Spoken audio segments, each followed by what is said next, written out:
Well, I was going to do a review on the Xbox Showcase, but I'm going to talk about someone else. But I am going to say that was a damn good showcase by Xbox. Well done to Xbox. Phil Spencer still needs to go because this should have happened years ago. And a large portion of these Xbox Studios games were announced 4 years ago prior to this console generation. And only now are they either releasing or getting release windows. But that was a damn good showcase. Really looking forward to some of those games.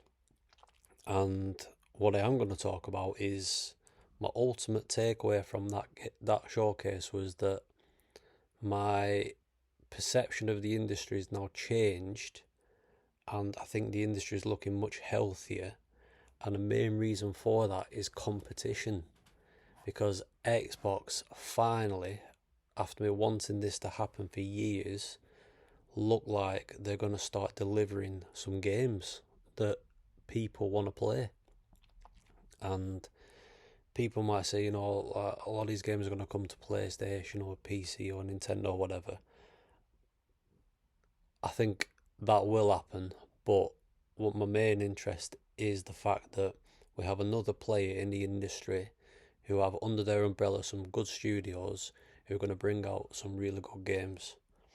And so my main topic is really what this means for PlayStation, because I was there back at the start of the PS3 360 generation, where Xbox just out of nowhere took a massive lead. They dropped the console way cheaper than the PS3. They got out before the PS3 came out, and at that time, after the PS2, PlayStation were just flying high. Thought nobody could touch them.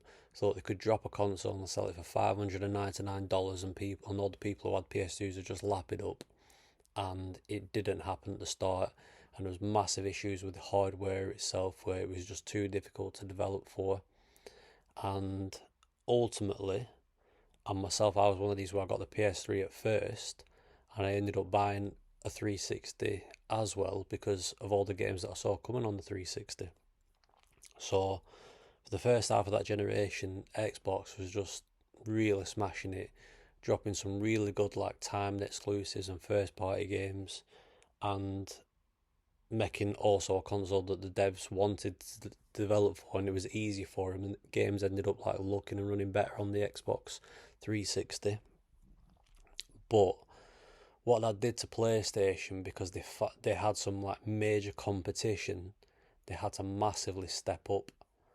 And with the second half of that PS3 generation, PlayStation, honestly, a lot of people think that the PS4 just like, oh, it was all to do with like the build up to the PS4 launching and everything, and that's when all the games. No, the games were coming on the PS3 in the second half of that generation, and that's when Xbox 360 kind of lost its way, and they went to like chase, the casual crowd, like the Connect and stuff like that, and all these major third party games they were coming to PlayStation, but PlayStation exclusives were smashing it on the PS3 at the back end of that generation, and that's what set Sony up for the success of the PlayStation 4.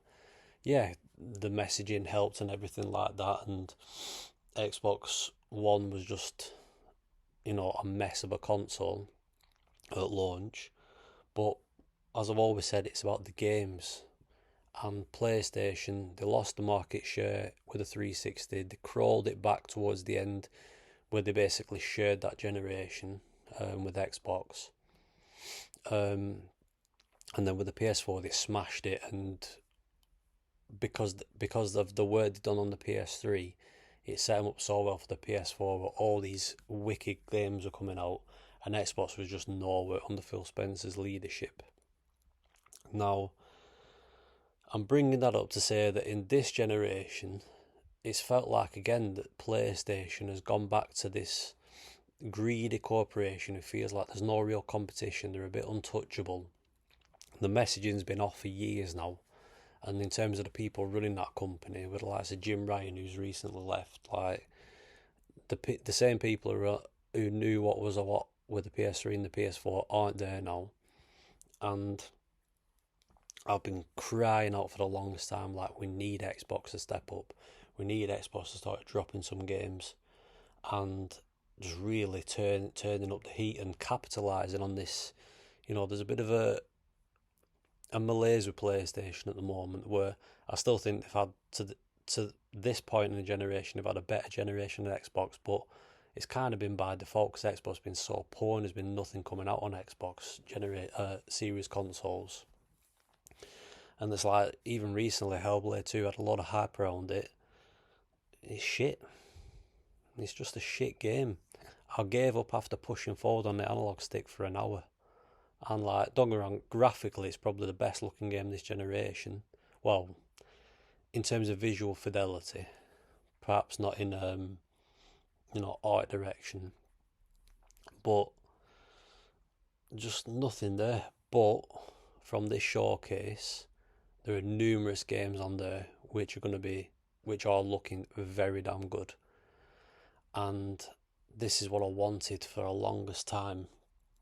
And now, with the recent state of play from PlayStation, which was a dud, and the fact that this Xbox showcase has really now turned up the heat, the ball's back in PlayStation's court now, because this generation can go one or two ways for PlayStation now, where it could be a repeat of the 360 PS3 generation, where the 360 started off like a house on fire, then waned towards the end, and what it's not necessarily like, there were people who had the Xbox 360 who'd be like, "What are you talking about? It didn't wane towards the end."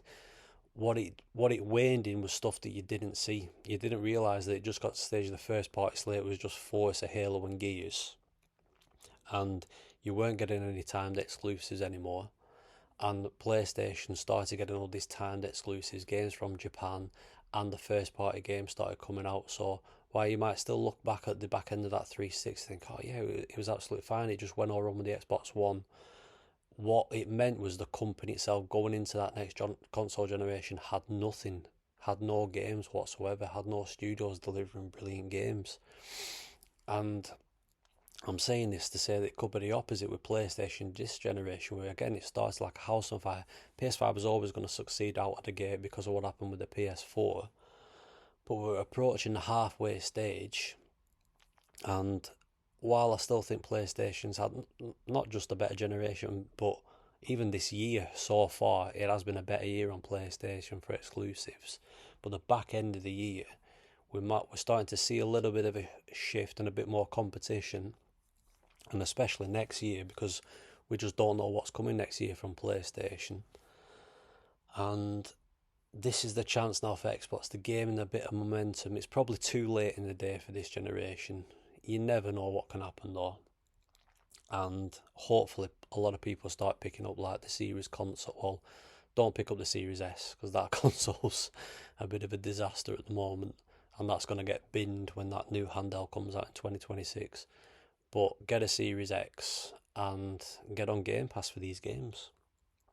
And PlayStation now, the rumour is that they're going to have a showcase in September because they need to reveal the PS5 Pro.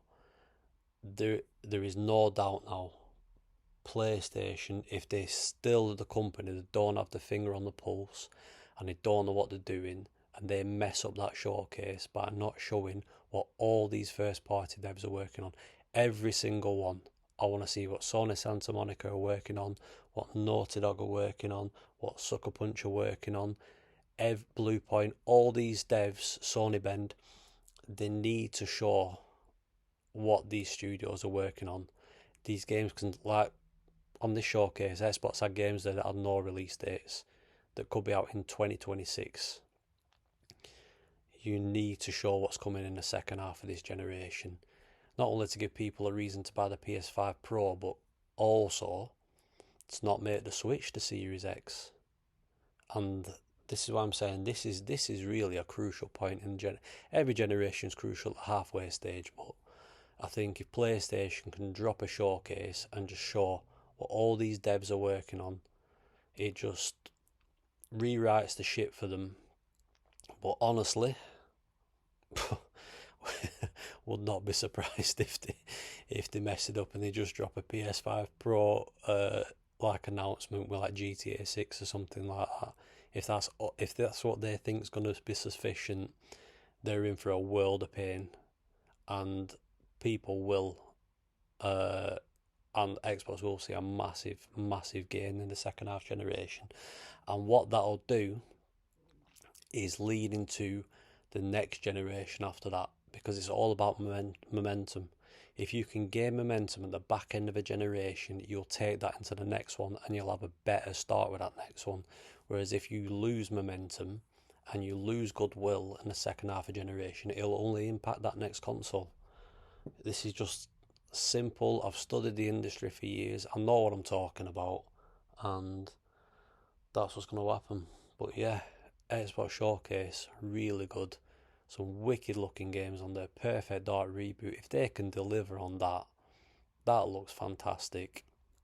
And as someone who, I bought my Series X a few years ago now, and even recently I was regretting that purchase. But now I'm finally starting to think that it may pay off. And there's some games, and with regards to Game Pass as well, I do I do wonder, with these decisions that Phil Spencer's made, the amount of money that Xbox are going to be leaving on the table by dropping these games day one on Game Pass. Expect a price hike before COD drops, guys, because they did it last year with Starfield, and 100% they'll do it. But you know, they've got to get the money somehow, because you mutants aren't buying your games, are you? So yeah, I just wanted to drop this and say well done Xbox. Um, Good for the industry. Competition's always good, and PlayStation got to take note, because what a difference a good showcase can make, eh? Anyway, that's it for me. Like, subscribe, and I'll see you next time.